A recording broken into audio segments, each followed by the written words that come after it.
Olá, ouvintes do podcast Seiva Júnior. Sejam muito bem-vindos a mais um episódio do nosso podcast, sendo que esse é o quarto dessa nova fase. Eu sou o Kennedy, mais conhecido como Kekel, e aqui comigo hoje eu tenho também como apresentador o Eric. Oi, tudo bem? Eu sou Eric, estou aqui mais uma vez com vocês. Hoje a gente vai ter a honra de receber a nossa professora Melissa Graciosa. Já já eu vou passar a palavra para ela. Porém, eu gostaria de lembrar de vocês de ouvirem o episódio da semana passada. Você que está ouvindo, tá vendo o episódio aí 40 minutos, 45 minutos, não tem tanto tempo. O episódio da semana passada foi mais um bate-papo que busca ser mais curtinho. Então, em 20, 25 minutos você já termina. A gente fez um bate-papo sobre greenwashing e tá bem legal, vai lá dar uma conferida. Mas agora, sem mais recadinhos, né? Professora Melissa, pode, por favor, se apresentar pra gente? Opa, tudo bom, Eric? Tudo bom, Kennedy? Elô, que também está aí junto com a gente. Boa tarde. Eu quero, antes de me apresentar, agradecer a vocês pelo convite. Eu sou uma admiradora do trabalho da Seiva Júnior já há algum tempo. Sou entusiasta de tudo que vocês fazem, acompanho as redes sociais, conheço algumas pessoas, né, que estão envolvidas com a Seiva Júnior, e eu que estou muito honrada de poder estar aqui com vocês. Quero agradecer muitíssimo o convite e dar um alô aí para todos os ouvintes de vocês. Meu nome é Melissa Graciosa, eu sou professora do curso de Engenharia Ambiental e Urbana da UFABC, eu sou professora de Hidráulica e Drenagem, e eu sou de formação engenheira civil, e eu fiz o mestrado, o doutorado na área de drenagem urbana e manejo de águas pluviais urbanas. Então, me formei em 99, entre 2000 e 2010 eu trabalhei bastante com drenagem urbana e concluí o mestrado e o doutorado lá em São Carlos, na ESC-USP. E nesse período eu fui também para a Alemanha fazer uma parte do doutorado lá, nessa área de gestão das águas pluviais urbanas. Voltei, aí já não mais para São Carlos, para São Paulo, e fui trabalhar em uma consultoria na área de drenagem urbana. Então, eu digo assim, que eu vim para o olho do furacão, né? Porque acho que não existe situação mais complexa em termos de inundações urbanas do que o que a gente tem aqui na nossa bacia hidrográfica do Alto Tietê, na região metropolitana de São Paulo. E coincidentemente sempre tive um carinho muito grande pela bacia do Rio Tamanduateí, sempre gostei muito de trabalhar com os estudos de inundações nessa bacia, e acabei indo parar na UFABC, na margem do Tamanduateí. Então, eu estou na Engenharia Ambiental e Urbana desde 2015, eu entrei para a vaga de Hidráulica e Drenagem. Então, eu sou professora da disciplina de drenagem, das disciplinas de hidráulica e colaboro aí com outras disciplinas ligadas à área de saneamento. Então, essa é mais ou menos a minha trajetória aí. Eu trabalho bastante com a parte de modelagem, sabe, de cheias urbanas, planejamento e projeto para drenagem urbana, gestão de risco de inundações, valoração de prejuízos por inundações. E é isso que eu venho desenvolvendo como pesquisa dentro da universidade. Nós que agradecemos a sua participação. E como vocês podem ver, um currículo realmente enorme, bem diversificado. E só que o nosso foco seria mais falar com o público meio leigo no assunto, né? Assim, quem não sabe muito sobre a drenagem, como que você apresentaria para alguém que ainda não tem muito conhecimento nessa área? A drenagem urbana, ou o manejo das águas pluviais urbanas, ela abrange aí o conjunto dos conhecimentos para a gente fazer o adequado encaminhamento das águas de chuva, de maneira que não aconteçam inundações nas áreas urbanas. Então, a drenagem hoje ela é uma componente do saneamento. A gente tem o saneamento aí com 4 componentes, né, que é tratamento e abastecimento de água, coleta, transporte, tratamento e disposição de esgotos, gestão dos resíduos sólidos e gestão das águas pluviais urbanas. Água, esgoto, lixo, e drenagem. São as 4 componentes do saneamento. E essas 4 componentes, elas são integradas. Elas juntas, elas compõem o que a gente chama de saneamento de uma região. Elas são, por normativa e por legislação, responsabilidade do município. E a drenagem urbana, ela tem um diferencial em relação às outras 3 componentes, que ela necessariamente ela tem que ser gerida no âmbito da bacia hidrográfica. Então, às vezes, ela perpassa os limites do município e precisa ser trabalhada a sua gestão no âmbito da região. É o que acontece aqui, por exemplo, na nossa região metropolitana de São Paulo, que tem 39 municípios que drenam suas águas de chuva para um único rio, que é o Rio Tietê. Então, essa aí é uma condição que é única no planeta. Uma bacia hidrográfica urbana, com essa complexidade, com essa quantidade de habitantes, com esse adensamento populacional. Então, é uma condição, quando eu falei que eu estava no olho do furacão, trabalhando com enchente, eu não exagerei. Então, realmente, a gente está numa situação muito complexa aqui na região metropolitana, os desafios são enormes, e a drenagem urbana, ela vem tratar da questão das inundações urbanas, mas também da qualidade dessas águas de chuva que são encaminhadas para os rios. Ela também trata de questões como a integração dos rios na paisagem urbana, trata de questões como a recarga dos aquíferos e questões como resiliência para o enfrentamento de eventos extremos. Então, é um conjunto de disciplinas aí que a gente chama de drenagem urbana. Tem a ver com as águas de chuva, tem aí como uma primeira demanda de muita urgência o controle das inundações, mas ela tem todos esses objetivos aí que são integrados entre si e todos eles integrados à área do saneamento. Quando a gente fala assim de drenagem urbana e qualidade da água, já vem logo na cabeça saneamento básico, né? Qual que é a relação entre os dois? O saneamento, que é um termo mais conhecido, né, com a drenagem urbana. A relação é que tudo que acontece de problema de saneamento numa bacia hidrográfica vai parar na drenagem urbana. Basicamente, é essa relação. Quando uma determinada região, ela tem uma carência de gestão de resíduos sólidos, né, de coleta e disposição de lixo, onde que esse lixo vai parar? Nos rios. Quando uma região não tem a coleta e tratamento de esgoto, aonde que esse esgoto vai parar? Vai parar nos rios. E esses rios, eles são também manancial, são fonte de abastecimento para a água que as pessoas vão consumir nas cidades.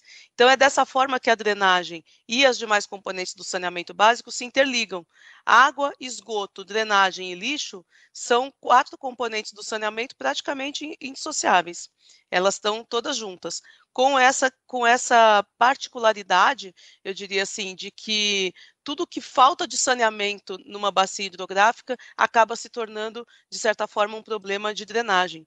E uma outra característica também do sistema de drenagem urbana é que ele de todos os sistemas de infraestrutura urbana, ele tem uma característica que é a seguinte: ele acontece independente de ter ou não uma rede dimensionada para isso. Como as águas de chuva elas vão ter que escoar de qualquer forma, então o fato de não ter uma infra de drenagem não vai fazer com que esse escoamento não ocorra, vai fazer com que ele aconteça de uma maneira que vai causar problemas na cidade. É diferente de uma rede de internet ou uma rede de iluminação pública, é diferente de todas as outras redes, né? O mesmo sistema de abastecimento de água, a drenagem ela acontece, independente dessa ação da gente implantar ou não uma rede para esse fim. Então, isso parecem coisas assim simples ou até um pouco óbvias, mas são questões que tornam a situação mais complexa para quem vai trabalhar aí com águas urbanas. E é legal ver essa tamanha complexidade na engenharia ambiental, que exatamente o nosso último episódio de entrevista, que foi resíduos sólidos, está muito interligado com o que a gente vai discutir hoje. Então, você aí que está ouvindo, está meio em dúvida qual curso você quer, então engenharia ambiental é isso, ambiental urbana, então, trabalhar esses problemas atuais no nosso município, no nosso país, é extremamente complexo. Então, entrando no campo da drenagem, Eu queria saber quais são os principais tipos de drenagem e que você comentasse um pouco para a gente como que elas são feitas. E também, já que estamos aqui localizados na região do ABC, principalmente falasse um pouquinho de como que é realizado em Santo André ali, que meio que é o nosso núcleo onde a gente está inserido, né, o FABC. Claro, olá Kennedy, obrigada. Aproveitando aí o gancho do que o Eric falou anteriormente sobre a engenharia ambiental e urbana, eu preciso aproveitar essa ocasião aqui para parabenizar todas as pessoas do curso de engenharia ambiental e urbana, todos os docentes, todos os alunos, todos os técnicos envolvidos na construção desse curso, em especial os formandos e formandas de 2019 que foram nota 5 no ENAD, nosso curso é nota máxima no ENAD 2019, parabéns para todas as pessoas da engenharia ambiental e urbana. Eu sou muito grata e muito feliz de poder fazer parte dessa história da EAU, da UFABC. Bom, tipos de drenagem urbana. Tem várias formas de classificar a drenagem urbana, mas a primeira que ocorre, assim, que é importante a gente fazer a diferenciação para tratar problemas diferentes, diz respeito à escala, a microdrenagem e a macrodrenagem. Então, a gente chama de microdrenagem todo o sistema coletor inicial das águas de chuva. Então, as águas de chuva que precipitam aí sobre as ruas e lotes urbanos, elas são coletadas ali por um sistema de sarjeta, boca de lobo, bueiro e galeria, e a gente chama esse sistema de microdrenagem porque ele é o sistema coletor inicial. E os corpos d'água receptores finais, sejam eles naturais ou artificiais, eles são então o sistema de macrodrenagem. São os rios, são os córregos, os lagos, as lagoas, enfim, esses corpos hídricos de maior porte e que recebem as águas que vêm do sistema coletor inicial. E por que essa diferenciação é importante, Kennedy? Para a gente poder tratar os problemas de maneira diferente. Existe o problema de alagamento e existe o problema de inundação. A inundação, ela é o transbordamento do rio. Ela é um processo essencialmente antrópico, porque o rio ele tem uma cheia natural, o rio transborda naturalmente para a sua área de várzea, para a sua área de planície, mas quando a gente tem uma ocupação urbana desse território, o que acontece? Ao transbordar, esse rio ele vai atingir a cidade, ele vai atingir as pessoas, e aí a gente chama de inundação. O alagamento é outro processo. O alagamento é o processo do sistema de micro não dar conta do fluxo de água que chega até ele, seja porque está subdimensionado, seja porque ele está entupido, está com problema de manutenção. Então, é o acúmulo de água nas ruas, devido a um problema no sistema de microdrenagem, nos bueiros e nas galerias.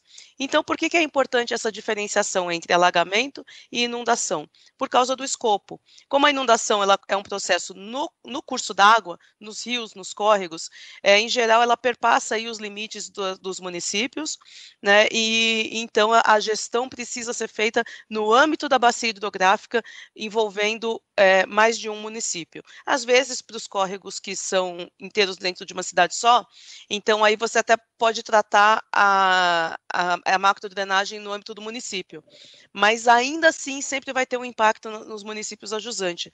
Já o alagamento, ele é um processo que acontece essencialmente na rede de infraestrutura de microdrenagem e ela é responsabilidade totalmente do município.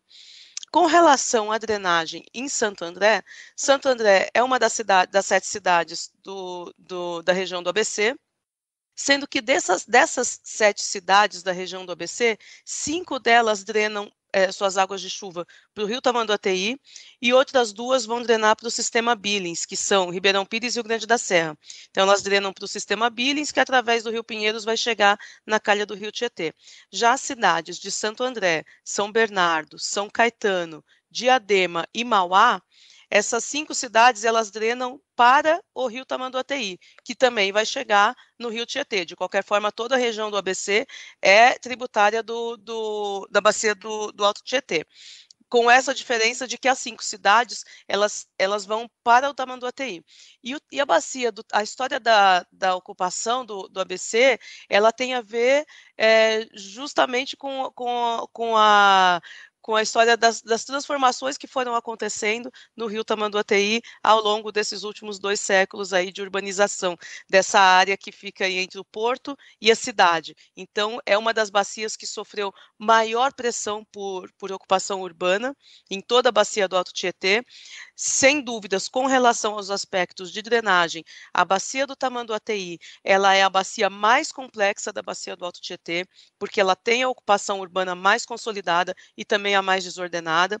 A gente costuma, né, dizer que o Rio Pinheiros é o principal afluente do Tietê na região metropolitana de São Paulo. Eu diria que ele divide esse posto com o Tamanduateí, porque o Pinheiros, com todas as questões complexas ambientais que envolvem aquela bacia, o problema específico das inundações no Tietê, ele não acarreta. Já o Tamanduateí, sim, ele tem um impacto muito grande na enchente que acontece no Tietê e nas enchentes que acontecem no próprio Tamanduateí.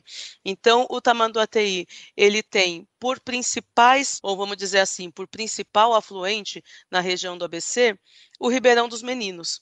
Então, o Ribeirão dos Meninos, ele nasce lá em São Bernardo do Campo, ele passa ali na região central de São Bernardo, ali depois da Anchieta, ele vai passar pela Avenida Brigadeiro, e aí ele vai encontrar com o Córrego Taioca e aí ele vai passar o município de Santo André. E depois ele vai desaguar no Tamanduateí, já no município de São Caetano. Então, a bacia do Ribeirão dos Meninos e do principal afluente dele, que é o Couros, eles compõem aí a principal bacia tributária do rio Tamanduateí na região do ABC. Então, esse sistema do rio Tamanduateí, que tem por vias marginais aí a Avenida dos Estados, ele nasce lá em Mauá, aí ele vai percorrer Santo André, vai percorrer São Caetano e vai desaguar no Tietê, já no município de São Paulo. E ele recebe pela margem esquerda o Ribeirão dos Meninos, pela margem direita ele recebe o córrego oratório, e esse sistema é o sistema que compõe aí a drenagem, o principal drenagem do ABC, e são os principais rios aí que, quando transbordam em chuvas de maior porte, são os que causam problema aí nas cidades do ABC, incluindo Santo André. A gente pode ver que é realmente bem complexo trabalhar com a questão da drenagem urbana, com fluidos, né? E eu queria aproveitar para te perguntar o que seria melhor para a gente focar em questão de minimizar as enchentes, os alagamentos, ou até um dia, quem sabe, solucionar por completo o problema. Questão de políticas públicas, o que a gente deve investir? Tem também a conscientização da população em questão do descarte adequado, tem outras formas de solucionar, mas qual que seria assim, a principal mesmo que pode nos ajudar mais? Então, Eric, para a gente pensar nas soluções, a gente precisa entender as causas, né? E agir nessas causas, principalmente. Então, o que causa hoje as inundações urbanas, em termos de ação antrópica? A gente tem 2 causas principais. Uma é a ocupação do território com quase total impermeabilização das áreas contribuintes. Então, a gente tem uma área que antes era revestida de vegetação, que passa por uma transformação, passando a ser revestida quase que totalmente com pavimentos, né, com revestimentos impermeáveis. Então, toda aquela água que ficava retida ali nas árvores e na vegetação e que infiltrava, ela passa a escoar, e escoar com velocidade maior, porque as superfícies estão mais lisas, né? Então, você tem o problema de aumentar o volume de escoamento e antecipar o pico de escoamento. Então, a enchente se dá de maneira mais rápida. Junto com isso, a gente tem a ocupação das várzeas. A ocupação das várzeas é essencialmente a ocupação urbana daquela área do rio lateral, a calha principal do rio, que é justamente para onde ele transborda na hora da enchente. E por que essa ocupação da várzea se dá? Ela se dá principalmente por construção de sistema viário. Se você pensar, quase todas as nossas vias principais, elas são vias de fundo de vale, e elas são implantadas ali ocupando a área que seria a área natural de enchente do rio. E isso acontece porque ali já tem uma terraplanagem que já foi feita naturalmente, então você tem menores custos aí de movimento de terra na hora de implantar as avenidas, então são áreas muito convidativas aí para ocupação por sistema viário.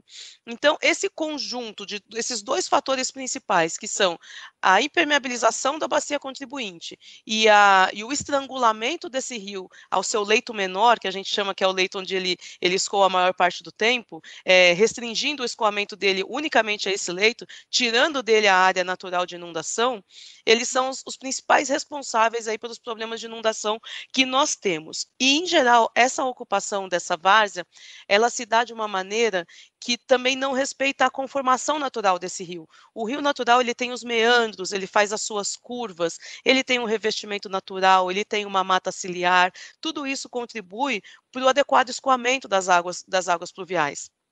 E quando você, primeiro, retira a mata ciliar, você passa a causar problemas de erosão, né? O talude começa a desmoronar, e isso vai causar assoreamento, vai reduzir a capacidade hidráulica do rio.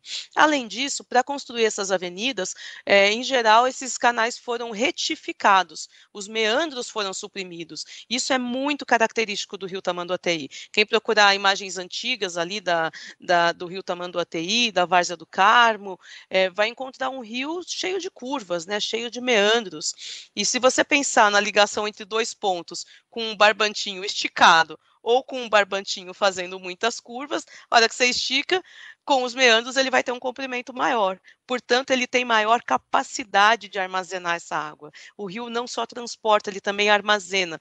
Então, ao retificar esse rio, tirar os meandros, a gente está tirando volume de armazenamento desse rio. E ainda por cima isso foi feito colocando revestimentos rápidos, aonde antes você tinha um rio com um solo rochoso ou um solo de terra e com as margens vegetadas, você passa a ter um canal reto de concreto, o que faz os escoamentos acelerarem muito. Então, assim, para se ter uma ordem de grandeza, as primeiras canalizações que foram feitas no rio Tamanduateí, por volta do ano 1700 e pouco, meados, né, desse século, elas foram da ordem de 30 metros cúbicos por segundo. Ao longo aí desses 2 séculos de urbanização da região do ABC e, portanto, da bacia do Tamanduateí, são quase coincidentes, né? Ele foi sendo sucessivamente canalizado. Atualmente, a calha dele, na altura do Mercado Municipal em São Paulo, ela tem capacidade para aproximadamente 500 metros cúbicos por segundo, e a cheia estimada ali para um tempo de retorno aí de 100 anos, ela é de aproximadamente 800 metros cúbicos por segundo. Então, veja bem, nós saímos de 30 e fomos para 800 metros cúbicos por segundo. Então, é isso que o processo de urbanização e canalização e retificação dos cursos d'água faz com o rio urbano. Só para finalizar, mais um detalhezinho também que eu quero falar da bacia do Tamanduateí e de outras bacias urbanas. Uma coisa interessante aí para os ouvintes do podcast prestarem atenção quando passarem assim ao longo de um rio, se tiver ali uma linha férrea, vê onde que está a linha férrea e aonde que está a cidade. Quando as linhas férreas foram projetadas, elas foram projetadas para uma segurança hidrológica muito grande, porque o trem ele não circula com a menor lâmina d'água que tiver em cima dessa linha férrea. Então, em geral, essas linhas férreas foram implantadas fora da várzea de inundação do rio. E o ideal seria que ela tivesse sido usada como um limite, além do qual a urbanização não avançaria, justamente porque ela delimita a várzea do rio. E com o Tamanduateí não é diferente. Aonde que está a linha férrea? Ela está mais distante do Tamanduateí. Acontece que a pressão pela ocupação urbana fez com que esse eixo entre a linha do trem e o rio fosse ocupado, que é justamente a várzea. Então, isso é um indicativo para a gente tentar identificar onde ficava a várzea, porque com os sucessivos aterros fica até difícil a gente ver isso. Então, toda inundação que acontecer ali do Tamanduateí até mais ou menos a altura de onde está a linha do trem, é uma inundação de várzea, uma inundação que ela ocorreria no leito natural mesmo de cheia desse rio. Mas a pressão pela ocupação urbana chegou até essa região e ela foi ocupada, e o resultado são essas inundações que a gente vê aí, né? Sempre que chove mais forte um pouquinho. Então, quer dizer que a gente não pode ficar tão otimista por esperar uma solução 100% desses problemas, porque a gente já até comentou sobre isso no segundo episódio, que foi sobre mobilidade urbana. E a gente vê mais uma vez que está tudo muito, muito ligado, né? E pelo que foi falado agora, eu imagino assim que talvez nem seja possível uma solução 100%. A gente deve buscar mais formas de minimizar o problema, então. Ah, é muito boa essa tua abordagem, Eric. Então, eu sou uma otimista por natureza, né? Então, e eu sou uma otimista que escolheu trabalhar com drenagem urbana. Então, eu tenho que dizer que eu estou otimista na drenagem urbana. E eu vou te explicar o porquê. A drenagem urbana, ela vem passando por mudanças de paradigmas, não só aqui na nossa bacia do Tamanduateí, não só na nossa região metropolitana de São Paulo, não só no Brasil, sabe? Então, antigamente, se fazia uma drenagem urbana que era muito voltada para transportar as cheias.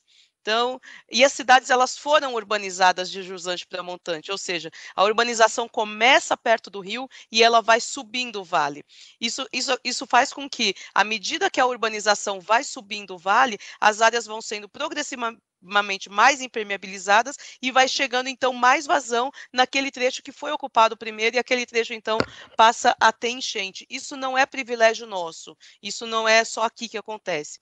Acontece que até pouco tempo atrás, pouco tempo eu digo até uns 30 anos atrás, a forma de se resolver o problema de inundação era ampliar a calha do rio, aumentar a seção do rio. E a drenagem urbana, ela passou por um paradigma aí nos anos 1990, principalmente, meados da década de 80, começo da década de 1990, que é mudar essa visão. Não é mais aumentar a calha do rio para transportar uma cheia que é cada vez maior, porque a urbanização está aumentando, mas é pensar na bacia hidrográfica e pensar em como amortecer essa cheia na bacia hidrográfica, como regulamentar essa urbanização de modo que a cheia que ela provoque caiba nos limites da calha do rio. É mais ou menos aquela curva que agora ficou muito conhecida de todos agora com a pandemia, que é o famoso achatar a curva. Pense na curva de cheia como ela é de fato um hidrograma da vazão do rio em função do tempo. Então esse hidrograma ele sobe com o começo da chuva, ele estabiliza e ele começa a descer. Acontece que a capacidade desse rio ela é uma reta que corta esse hidrograma. Sempre que essa vazão for superior a essa capacidade do rio, a gente vai ter inundação. O que se fazia anteriormente era aumentar a capacidade do rio para caber uma cheia cada vez maior. E hoje não, precisamos conter esta inundação dentro da capacidade do sistema. Precisamos achatar a curva. E isso nos traz para soluções sustentáveis da drenagem urbana. Isso nos traz para reverter os efeitos do processo de urbanização. Ainda que a gente não possa reverter a urbanização em si, a gente tem tecnologias, métodos de reverter os efeitos do processo de urbanização. E já faz algumas décadas que a drenagem urbana vem trabalhando nesse sentido e tendo sucesso, no sentido de amortecer, de infiltrar, de reter, de aproveitar essas águas de chuva de maneira a respeitar a capacidade do sistema. E fazer com que essa cheia ela possa ser amortecida e atender a capacidade do sistema e não ter inundação. Agora, se isso vai ser uma solução 100%, aí entra um outro conceito muito importante aí para quem é de águas urbanas, que é o conceito do risco, o conceito da gestão do risco. Sempre vai ter o risco. Assim, o entendimento que se tem hoje entre o pessoal que trabalha com águas urbanas, é assim, de que quem está na beira do rio sempre vai estar sujeito a enchente, porque a gente está lidando com um fator estatístico aí, que é a chuva, né? Então ela vem do jeito que vem, como se diz, quando eu fui para a Alemanha, eles têm uma máxima lá o centro de gerenciamento de emergências deles, eles têm um único princípio, eu estou falando do Vale do Reno, na cidade de Colônia, na Alemanha, eles funcionam com base em um único princípio, a próxima enchente vem com certeza. A partir desse princípio, eles definem todas as ações. Sabendo que a próxima enchente vem, o que a gente tem que fazer, então, é se preparar. As nossas cidades podem ser mais resilientes. Elas devem ser mais resilientes para lidar com essa enchente que vem com certeza. E sempre vai ter o fator risco, não existe o risco zero, mas é em cima desse risco que a gente trabalha. Primeiro, fazendo um bom mapeamento do risco de inundação nas áreas urbanas, as chamadas manchas de inundação, ou os mapas de risco de inundação. E a gente consegue trabalhar em cima do risco a partir de fatores estatísticos muito bem definidos. Qual é o mapeamento da região que toda vez que chove, o nível d'água vai chegar naquela região? Qual é o mapeamento da região que mais ou menos a cada 5 anos a cheia atinge aquela região? Estamos falando de uma cheia de TR5, é o máximo de hidrologuês que eu vou falar aqui. TR é o tempo de recorrência, tem a ver com o período de retorno, é o tempo médio em que um evento é igualado ou superado. Então, a forma de gerenciar hoje drenagem urbana é essa, é você ter mapeadas as cheias de risco frequente, as de risco médio e as de risco raro. São as cheias aí, a gente chega até em TR100, a cheia com 1% de chance de acontecer. E então trabalhar o planejamento urbano, o planejamento territorial e urbano, de maneira a ocupar estas áreas, a não ocupar ou a ocupar com critérios pré-estabelecidos de acordo com o risco de enchente. Então, a drenagem urbana, ela está essencialmente associada ao planejamento territorial e urbano e à gestão do risco. Eles são fatores, do mesmo jeito que ela está associada ao saneamento. Então, ele é um conjunto integrado. E é muito bonito a gente estar num curso que abrange tudo isso, né? Como você mesmo falou, a questão da mobilidade urbana está totalmente integrada. Tem enchente, a linha do trem para, o carro não transita, todas as nossas avenidas praticamente são vias de fundo de vale, as pessoas ficam presas no trânsito e, às vezes, a gente tem consequências ainda muito mais graves. Então, tudo isso está interligado. E o motivo de eu ser uma otimista é que eu vejo o histórico da drenagem urbana e vejo que a gente vem evoluindo, né? A gente saiu de um modelo essencialmente de transporte de vazões cada vez maiores, a gente entendeu a total falta de sustentabilidade desse modelo, porque você está sempre transportando a cheia para jusante, você pega uma enchente que acontece numa avenida, aumenta aquele canal, aí passa a acontecer enchente no bairro que está rio abaixo, e aí aquele bairro então aumenta o canal, passa a acontecer enchente na outra cidade, e você vai até o infinito ampliando a enchente, não resolve o problema. Agora não, é um basta que foi dado aí, nessa mudança de paradigma seria um basta. Não, a partir daqui nós não vamos mais ampliar a capacidade de canal. Inclusive, na nossa região metropolitana de São Paulo, cuja gestão das águas urbanas é feita em esfera de região metropolitana, pelo Departamento de Águas e Energia Elétrica, existe realmente legislação a esse respeito. Não se pode ampliar a capacidade de rio para resolver problema de enchente. Você tem que amortecer na bacia. Eu tenho acompanhado algumas notícias onde grandes potências mundiais estão apostando nesse âmbito de drenagem urbana, e a gente vê que em alguns lugares que é extremamente atual, né? Alguns lugares estão tendo sucesso só agora nisso. Então, a gente está começando a desenvolver a tecnologia, entender que é preciso usar essas técnicas que você falou. É bem recente, né? Olha, aqui nas regiões metropolitanas do Brasil, eu tomo bastante a de São Paulo por base, que é onde a gente está atuando, né, mais diretamente, mas em outras regiões metropolitanas, eu diria que sim, que é coisa recente, é da década dos anos 90 para cá, tá? Mas hoje em dia não se pensa mais a drenagem urbana como, primeiro, uma questão só de enchente, não, ela é uma questão de saneamento, ela está integrada com as outras componentes, ela é uma questão de resiliência para eventos extremos, de recarga de aquífero, de integração de rios com paisagem urbana, ela é uma questão de qualidade destas águas de escoamento superficial. E ela não é uma questão, do ponto de vista da enchente, só de transportar essas cheias, mas de armazená-las. E aí a gente tem diversas ferramentas. O que eu costumo dizer é que o hidrólogo urbano, ele tem à sua disposição uma caixa de ferramentas, cheia de ferramentas a serem utilizadas. Então, você pode armazenar água de chuva nos lotes, pode armazenar água de chuva na bacia hidrográfica, que são as bacias de detenção. Você pode infiltrar as águas de chuva por diversos mecanismos, como os pavimentos permeáveis, as trincheiras de infiltração, os poços de infiltração, os jardins de chuva, os jardins filtrantes, que além de infiltrar, eles vão tratar essa água de escoamento superficial e devolvê-las com melhor qualidade para o curso d'água. Então, você pode aproveitar essas águas de chuva, tanto na escala de lote quanto na escala de bacia hidrográfica. Então, são diversas ferramentas que hoje nós temos à disposição e que a gente pode se valer delas para ir tratando as questões relativas às águas urbanas nas nossas cidades. E são ferramentas que, do ponto de vista da tecnologia, elas já estão bastante consolidadas. Né? A gente já tem hoje, tecnologicamente, condições de dimensionar, projetar, operar, manter todas essas estruturas aí, toda essa infraestrutura para poder fazer o controle das águas de chuva nas cidades.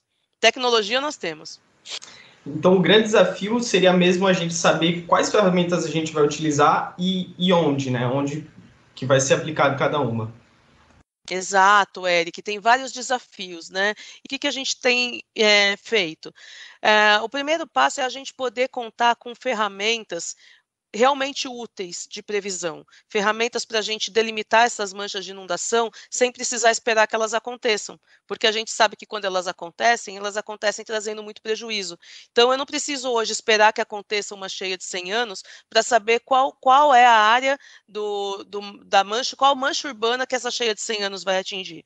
A gente tem hoje mecanismos, ferramentas de modelagem que estão cada vez mais avançadas, apuradas nesse sentido de nos fornecer resultados precisos. E para que essas ferramentas de modelagem funcionem, a gente precisa ter condições de calibrar esses modelos. Portanto, o monitoramento é importantíssimo. Estou falando de monitorar chuva e vazão nas bacias hidrográficas urbanas, principalmente dos córregos. E não é aquele monitoramento onde a gente tem a chuva máxima diária, a chuva média diária, mas um monitoramento onde a gente tem instalado nos rios e nas bacias hidrográficas pluviômetros e fluviômetros que estejam que tenham discretização aí de minutos para pegar o evento de chuva.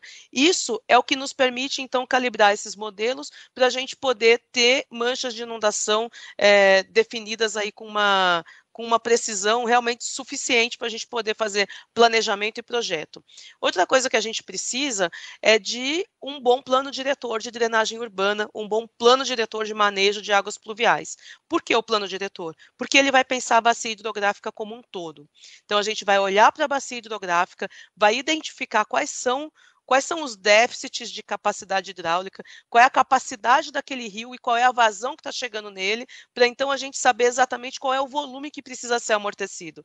Então, hoje, a gente tem essa condição e a gente tem esse plano, inclusive, bastante atualizado aqui para a região metropolitana de São Paulo, para a bacia do Alto Tietê, que é o PDMAT, da EE. O PDMAT é o Plano Diretor de Macrodrenagem do Alto Tietê. A primeira versão foi feita em 1998, a segunda versão eu tive a alegria de participar em 2009 e foi feita ainda uma terceira versão em 2013. Ele foi sendo atualizado e ampliado. E aí, o que esse plano diretor prevê? Não somente as diretrizes para a gestão da drenagem urbana, então ele vai na escala de cada bacia, de cada córrego, e planejou as intervenções que devem ser feitas, e projetou essas intervenções e modelou a bacia com ou sem essas intervenções. E agora eu desafio Eric, Kennedy e Elo a me dizerem quanto das intervenções do PDMAT vocês acham que já foi implantado na bacia do Alto Tietê. Lembrando que ele começou em 1998. Quantos por cento das intervenções do PDMAT aqui na região metropolitana de São Paulo vocês acham que já foi implantado? Eu chuto que nenhuma. Eu não faço ideia. Eu não faço a menor ideia. Inclusive, era uma das perguntas que eu ia sugerir agora para a gente discutir. É realmente isso. De quem parte essa execução do plano e o quão ele tem sido seguido desde que foi proposto aí.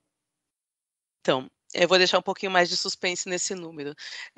O plano ele foi previsto em 1998, depois disso as intervenções foram sendo revistas, revisadas, complementadas também pelos planos municipais, porque a prefeitura tem também o seu escopo na gestão da drenagem. Como eu disse, ela vai tratar das questões da microdrenagem e ela vai tratar também das questões relativas aos córregos que estão inteiramente dentro dos municípios. Então, você tem o plano diretor de macrodrenagem de toda a bacia do Alto Tietê e os planos diretores de drenagem de cada município, que conversam com esse plano diretor mais abrangente, né? Então, hoje a gente tem, para toda a região metropolitana de São Paulo, até a última vez que eu olhei no site, a gente estava em torno de 40% das intervenções implantadas. Então, eu falo, Eric, você pode ser um pouquinho mais otimista, não é 0%, né, mas também está longe de ser o suficiente, porque os problemas eles vêm se agravando, tanto é que o plano está sempre sendo revisto, e cada vez que ele é revisto, a gente precisa rever as soluções, e aí a gente tem diversas questões de por que essas soluções não são implantadas. Primeiro, a gente tem a questão física mesmo, prática, que a gente está na região mais complexa de drenagem urbana do país, assim. Então, realmente, a pressão por área urbana é uma pressão muito forte. Então, essas soluções de drenagem, elas são soluções que demandam áreas e os volumes são muito grandes. Para vocês terem uma ideia, falando só de bacia do Tamanduateí, para uma cheia de TR-100, o déficit, quer dizer, o volume que escoa além da capacidade da calha, ele é de 13 milhões de metros cúbicos. E para a TR-25, ele é de 8 milhões de metros cúbicos. E a gente vê esse volume. Quando a gente pega uma enchente que prende a gente na UFABC, ou que não deixa a gente chegar na UFABC, a gente vê esse volume. A gente vê esse volume de água para fora da calha. É isso mesmo. E, assim, a gente precisa de um conjunto de soluções muito robusto para poder fazer frente a esse volume. Na verdade, o correto seria a gente ter condições de ter revertido isso antes de chegar nesse ponto. Então, por isso que é tão importante o planejamento territorial, porque o ideal é a gente não deixar chegar nesse ponto. O nosso modelo de urbanização é falido. Eu costumo fazer uma analogia que a drenagem urbana da região metropolitana de São Paulo é um paciente na UTI. Ele é um paciente infartado que chegou para a UTI. Você vai ter que operar esse paciente aí e dar remédio forte para ele. Agora, e se ele tivesse desde o começo se alimentado bem, se desde o começo ele tivesse praticado atividade física e tudo mais as recomendações que a gente precisa fazer para ter saúde? Não teria chegado nesse ponto. Então, a gente tem duas frentes grandes de atuação. Uma é no planejamento das áreas de expansão urbana e a outra é na remediação das áreas onde o problema já está consolidado. Então, para remediar estas áreas onde o problema já está consolidado, essas soluções vão ficando cada vez mais difíceis e cada vez mais caras, e esse é um dos motivos pela dificuldade de implantação das intervenções do plano. O outro motivo é o seguinte: boa parte das intervenções, elas precisam de qualidade dessas águas. Como eu falei lá no começo, todo o problema da falta de saneamento de uma bacia hidrográfica vai parar na drenagem. Então, quando você constrói, por exemplo, uma bacia de detenção e na primeira chuva ela está cheia de lodo de esgoto, às vezes até de metais pesados, ela está cheia de garrafa PET, de pneu, de lixo, de entulho, você está lidando com problemas que não são da drenagem, eles são problemas do lixo e são problemas do esgoto. Mas aonde eles vão parar? Na drenagem. A baixa qualidade das águas do escoamento superficial limita o que a gente pode fazer em termos de drenagem para essas áreas. Por exemplo, você quer fazer um parque linear, ou um parque fluvial, um parque de várzea, uma área ampla de várzea de inundação que possa ser utilizada como recreação no tempo seco. Essa é uma solução de drenagem sustentável muito aplicada, por exemplo, nos países europeus. Né, ao longo dos rios urbanos você tem parques, e quando vem a cheia, o parque enche, você não pode ir lá. Né? No dia de enchente não tem futebol no campinho da várzea. Mas passou a enchente, você vai lá jogar. Aqui em São Paulo se tentou fazer isso. E por que não deu certo? Porque quando passou a primeira enchente, essa várzea ficou cheia de um lodo, que era difícil até você licenciar a área para levar. Como eu disse, a responsabilidade é do governo do estado, né, por meio do DAEE, mas existe essa parceria com as prefeituras. Durante um tempo se pensou numa parceria em que o DAEE implantava as obras e as prefeituras faziam a manutenção.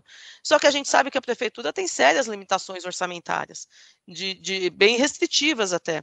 Agora, você pega aí um ano como o ano passado, né, que se não me engano, preciso confirmar esse número, mas foram 50 milhões de reais para fazer manutenção das obras de macrodrenagem na região metropolitana de São Paulo. 50 milhões de reais.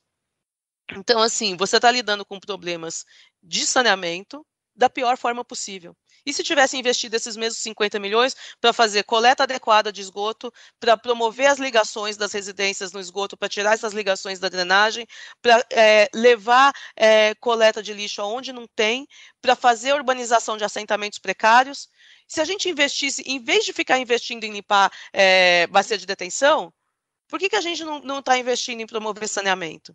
Então, essa falta de integração é mais uma das dificuldades. Então, assim, tem essa questão da vontade política, sim, com certeza tem, né? A gente sabe que as prioridades aí, por a gente estar lidando muito com a questão de governo e não de um planejamento mesmo de Estado, mas sempre voltado ali para os mandatos, né, para a inauguração.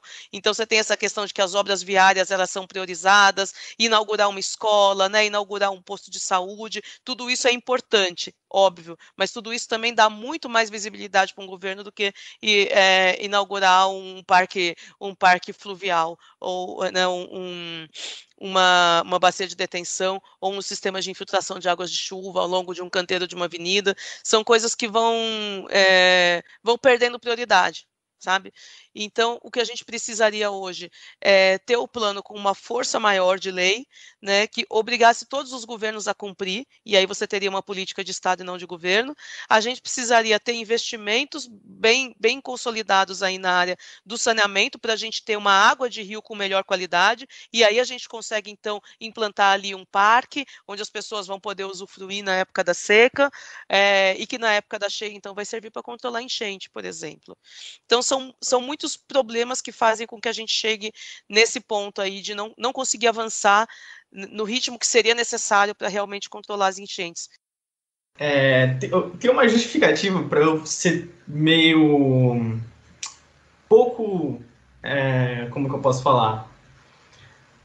Não tão positivo quanto esse assunto, porque quando eu cursei a disciplina de planejamento urbano e ambiental com o professor Romaru, ele comentou bastante, falava bastante sobre esses super planos diretores, que são planos enormes, cheios de páginas e bem detalhados, e justamente por esse motivo eles dificilmente eram aplicados. E aí por isso que me deu essa desconfiança de achar que não estava sendo implantado nada.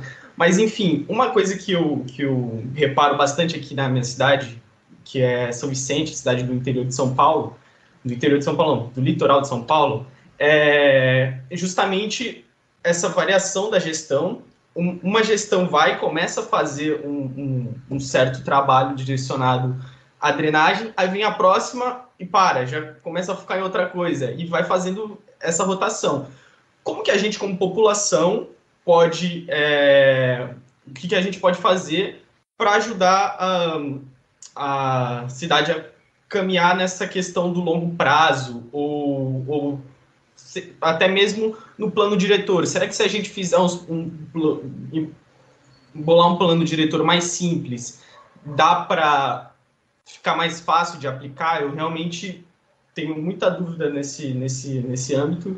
E o que a senhora pode nos falar sobre isso? Olha, eu diria que, assim, em termos de arranjo institucional, a gente é uma das regiões do país que está com uma melhor estrutura organizacional, né, onde você vê que realmente existe uma gestão no âmbito da bacia hidrográfica. Na drenagem não tem como ser diferente, porque senão a gente vai ter situações como aconteciam aí no passado: um município resolve o seu problema de enchente canalizando o rio, e o município que está rio abaixo fica com o problema novo da enchente que ele não tinha antes, e às vezes até sem recurso para poder fazer também a sua gestão ali no âmbito do município. Então, o governo do estado tomar para si a gestão da macrodrenagem numa região que tem 39 municípios, isso é necessário. não tem como ser diferente, o planejamento da macrodrenagem, ele tem que ser no âmbito da bacia hidrográfica.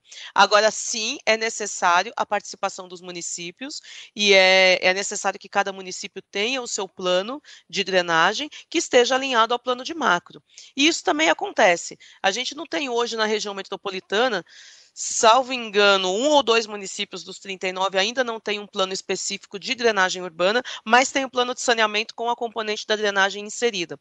E quando eu falo de plano, eu estou falando assim, de fazer o diagnóstico, fazer um estudo de alternativas, chegar num conjunto de proposições e projetar essas proposições e fazer um plano de implantação, considerando imediato, curto, médio e longo prazos. Então, isso é um bom plano de macrodrenagem. Então, alguns municípios precisam desenvolver ainda o plano ou revisar planos que estão já antigos, mas a maioria tem. E o plano de drenagem da bacia toda do Alto Tietê, ele vai servir para nortear, né, o desenvolvimento desses planos. Agora, as ações locais, elas são fundamentais. E aí passa pela conscientização da população, de entender o seu papel de morador, de usuário de uma bacia hidrográfica. E essa conscientização é importante, principalmente até para saber o que cobrar, porque você tem um instrumento que deveria ter a força de lei para obrigar os governos a seguirem o que está planejado, mas ele acaba não tendo muitas vezes essa força de lei. Mas quando você tem uma sociedade civil organizada, você passa a ter uma pressão. E é por isso que eu sou tão entusiasta também do Comitê de Bacia. E nesse ponto também o Estado de São Paulo ele tem um diferencial aí em relação a outras regiões do país, assim, em termos de estrutura organizacional do comitê, e com todos os problemas que a gente tem de representatividade, ele tem uma representatividade de sociedade civil, Estado e município nas decisões que são deliberadas ali pelo comitê. Além de ter recursos para serem investidos na bacia, recursos que vêm aí de cobrança da outorga e de royalties de hidrelétricas. Né? Então, a gente tem uma estrutura e a sociedade precisa estar cada vez mais atenta a essa estrutura e participar e cobrar. Então, existe o Comitê de Bacia do Alto Tietê, eu participo desse comitê, ele delibera questões importantes, não só com relação à drenagem, mas com relação aos recursos hídricos na bacia, e ele é uma forma de participação oficial, porque ele vai definir exatamente quais ações vão ser feitas, né, e que essas ações integradas ao plano. Então, eu acredito, você perguntou assim, o que como cidadão a gente pode fazer? Um cidadão sozinho, ele pode não ter muita força de pressão, mas a sociedade civil organizada tem, e ela tem caminhos para isso, o comitê é um desses caminhos. Mas, sem dúvida, tem outros caminhos, né, dentro do próprio município. Então, a gente tem as diferentes formas de atuar e de cobrar e de fazer pressão. Eu acho que, assim, a gente precisa muito da questão de educação ambiental, muito mesmo, da gente entender, sabe, às vezes a gente recebe uma pessoa de fora aqui, e assim, eu tenho zero complexo tupiniquim, tá? Eu não acho que a gente é pior nem melhor que nenhum outro país aí, em nenhum aspecto, mas claro que as diferentes regiões e países têm muito que aprender uma com a outra, e alguns países que já equacionaram aí suas questões de águas urbanas, às vezes olham as situações que a gente passa, vê os nossos rios, assim, completamente mortos, né, os rios que passam dentro da cidade, sem nenhuma vida, e canalizados, e assoreados, e erodindo, falam, mas como é que vocês aceitam isso? E essa é uma pergunta perturbadora, e é uma pergunta que eu já escutei diversas vezes. Como é que vocês aceitam isso? Entendeu? Olha, eu até arrepio de falar isso, porque assim, a sociedade que aceita isso é uma sociedade que se familiarizou com isso, que banalizou isso, da mesma forma que a gente banalizou tantos outros problemas estruturais urbanos, a gente banalizou a questão do saneamento e a gente aceitou que você tenha milhões de pessoas vivendo em assentamentos precários sem acesso a saneamento. A gente banalizou que os rios que deveriam estar sendo fonte de vida para as nossas cidades são rios que a gente quer esconder. Você vai numa comunidade que sofre com enchente, o que a comunidade quer? Ela quer que o poder público vá tamponar o rio. O que eles estão pedindo agora para os candidatos aí, aos governos municipais e aos vereadores? Não, eu vou votar em quem prometer que vai fazer o tamponamento aqui do rio, porque ela não entende que aquele rio ele pode ser revitalizado, ele pode ser saneado, ele pode passar a fazer parte da vida dela e isso vai ser bom, entendeu? Então, assim, o que a gente precisa fazer como sociedade é ir construindo cada vez mais essa consciência, essa educação para a sustentabilidade, né, de que a gente não tem que aceitar isso. e que, assim, os recursos estão aí ou podem ser buscados, os governos, eles têm as ferramentas e precisam utilizar, e a sociedade civil organizada, ela tem força de pressão. Então, eu iria por esse caminho. E não aceitar muito, assim, respostas fáceis, que vem, assim, sempre que acontece uma enchente, aí vem, assim, aquela resposta fácil, porque a população jogou o lixo. E assim, eu não estou defendendo jogar lixo na rua de jeito nenhum. Obviamente, o lixo ele tem, né, ele tem um lugar para ser descartado. Acontece que você tem bairros inteiros que não tem uma coleta regular de lixo. Acontece que esse lixo que causa problemas aí com águas urbanas, em geral, ele vai causar problema de alagamento, ele vai entupir as galerias, vai entupir os bueiros, tal, mas os problemas que a gente tem de um tamanduateí sair da calha e ficar 8 horas fora da calha, o tamanho da enchente que aconteceu na Avenida 9 de Julho, domingo retrasado, isso aí não é problema de lixo que está chegando no Rio, não. Isso aí é um problema generalizado de macrodrenagem, de falta de amortecimento, falta de gestão das águas urbanas nessas bacias. Então, sim, é preciso ter uma coleta regular de lixo. Obviamente, as pessoas precisam se apropriar do processo e não descartar de maneira inadequada, mas não, a culpa das enchentes não é da população que está jogando lixo. Isso precisa ficar bastante claro. É bacana você comentar sobre a mobilização da população de se unir para cobrar esses deveres, essas alternativas aí para os nossos governantes. E eu acho interessante também que muitas vezes as pessoas não têm noção do que está acontecendo no nosso próprio estado, assim, porque eu moro em Mauá, no caso, né, região metropolitana, então a gente sofre muito com a decorrência do que acontece nas cidades vizinhas também, e na região metropolitana como um todo. E aqui a gente tem um bom saneamento, assim, em termos de água encanada e tudo mais, pelo menos perto da minha casa não tem esgoto a céu aberto, só que muitas pessoas não têm a noção do que acontece em outras pontas da cidade ou até mesmo em outras regiões aqui no nosso entorno. Então, acho que também a difusão de conhecimento é um ponto muito importante, né, para a gente discutir a respeito de drenagem e de saneamento, porque as pessoas muitas vezes não fazem noção do que acontece nas cidades vizinhas.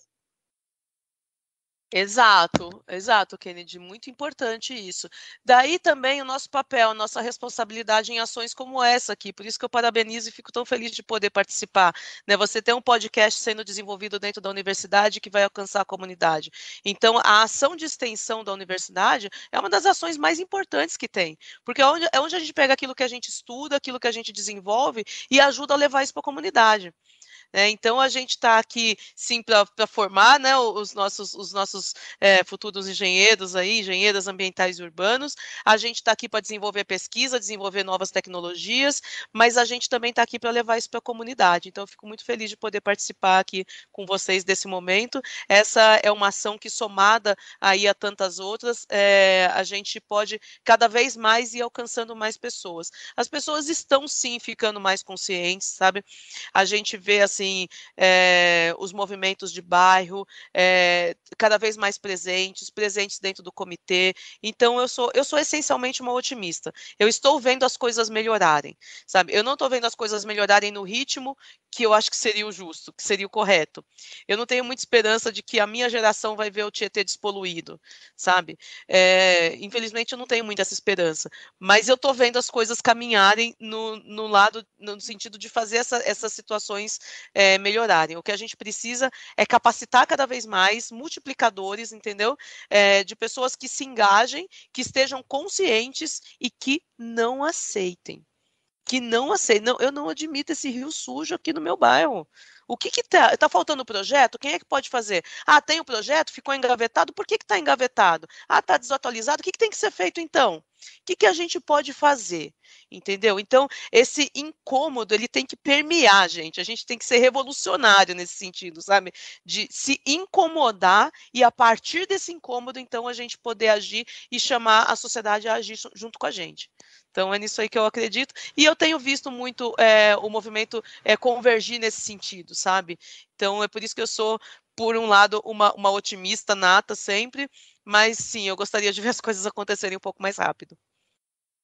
Muito legal também a gente te receber, professor, agora que tá chegando o final do horário, para a gente ajudar um pouco nessa difusão de conhecimento, né? Então, a gente da Seiva Júnior gostaria de agradecer imensamente a sua presença e eu vou abrir um espaço agora para a senhora recomendar alguma literatura, talvez algumas disciplinas para os alunos da UFABC que queira se aprofundar nesse assunto e também deixar algum recadinho final, algum link que você quer recomendar, qualquer coisa, vou abrir esse espaço agora. Opa, muito obrigada. Então, assim, a gente tem aí uma literatura já bastante ampla de drenagem urbana, uma literatura nacional, né? No Brasil, a gente tem bastante coisa. A gente tem pessoal lá da Federal do Rio Grande do Sul, professor Tucci, recomendo tudo, Carlos Tucci, né? Ele tem um blog de drenagem urbana, onde ele coloca bastante informação interessante lá e está totalmente acessível. Aqui em São Paulo, a gente tem disponível aí, se você procurar na prefeitura, depois eu mando os links para vocês certinho, na Secretaria de Desenvolvimento Urbano da Prefeitura Municipal de São Paulo, eles desenvolveram em 2013 um manual de drenagem urbana, que é uma referência bastante completa, tanto do ponto de vista de gerenciamento, de tecnologias e de projetos. São 3 volumes, e esse manual ele está em PDF, totalmente gratuito. Então, são 3 volumes que falam de gerenciamento, de tecnologias e de projeto para drenagem urbana.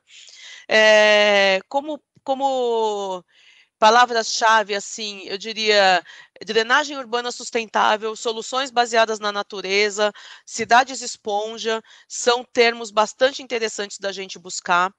A gente tem em mente que uma coisa não substitui outra, a gente tem uma caixa de ferramentas, e essa caixa de ferramentas é que vai nos possibilitar tratar os nossos problemas de drenagem urbana. Se eu tivesse uma caixa de ferramentas que tivesse só martelo, eu não ia conseguir resolver todos os meus problemas, né? Então, a gente precisa das infraestruturas de drenagem urbana, na macrodrenagem, e a gente precisa que sejam implantadas as infras de saneamento, de coleta de esgoto, a gente precisa que seja feita uma adequada coleta de lixo, né? Então, tudo isso está interligado. A gente precisa desse conjunto de coisas funcionando e, ao mesmo tempo, dos lotes urbanos começarem também a se conscientizar e perceber que é possível coletar água de chuva, reaproveitar para fins não potáveis, que é possível construir um pequeno jardim de chuva e contribuir um pouco, que é possível a gente pressionar o poder público para, de maneira institucional, trabalhar soluções de drenagem sustentável, aproveitar as áreas públicas de institucionais, aproveitar as vias de tráfego menos intenso e usar pavimento permeável nessas vias, né? Então, a gente precisa conhecer para poder cobrar. Então, essas referências aí que eu passei para vocês são referências que estão online, que são gratuitas, né? O blog do professor Tucci e o Manual de Drenagem da Prefeitura de São Paulo. O livro do Aloysio Cagnoli, Drenagem Urbana e Controle de Enchentes, ele fala bastante de todas essas soluções e também traz exemplos bastante práticos aqui da drenagem para a nossa região metropolitana de São Paulo, e uma busca por essas palavras-chave também vai trazer bastante informação. Eu fico bem feliz de estar participando aqui, agradeço mais uma vez, tá? Fico muito honrada e muito grata, e parabenizo vocês, gente, porque vocês é que estão fazendo acontecer, né? Então, eu sempre fui uma entusiasta da Seiva Júnior, deixo aqui o meu abraço para vocês, me coloco totalmente à disposição sempre que eu puder colaborar com vocês. As disciplinas da UFABC, a gente tem diversas disciplinas na área do saneamento, tanto as disciplinas obrigatórias da engenharia ambiental e urbana, quanto as disciplinas de opção limitada, né? Então, a grade da EAU oferece uma ampla gama aí de formação nesse sentido. Eu tenho o maior orgulho de fazer parte desse time aí que está ligado ao saneamento, porque é um time que está muito bom e muito engajado, sabe, em trazer melhorias significativas aí para a nossa comunidade. Então, é isso. Mais uma vez, deixo aqui meu agradecimento e um forte abraço para vocês e para todos os ouvintes do podcast da Seiva Júnior. Nós que agradecemos a sua presença, professora, por ceder um pouquinho do seu tempo aqui para a Seiva. Estamos muito felizes com todo o seu apoio, todo o seu suporte, não só seu, mas de todos os professores da EAL, que têm colaborado muito com esse nosso projeto. E lembro a todos de nos seguirem nas redes sociais, estamos em diversas delas, Instagram, Facebook, Twitter, temos também o nosso site e o nosso blog. Lembrando que os links estarão na descrição desse episódio. Inclusive, eu sigo e ativei o sininho. Compartilho sempre que eu posso. Tô lá, tamo junto. Muito obrigado, professora. Inclusive, a gente vai deixar algumas das referências que a professora citou aqui na descrição. E é isso, estamos encerrando o nosso episódio da semana. Muito obrigado pela sua audiência e tchau, tchau.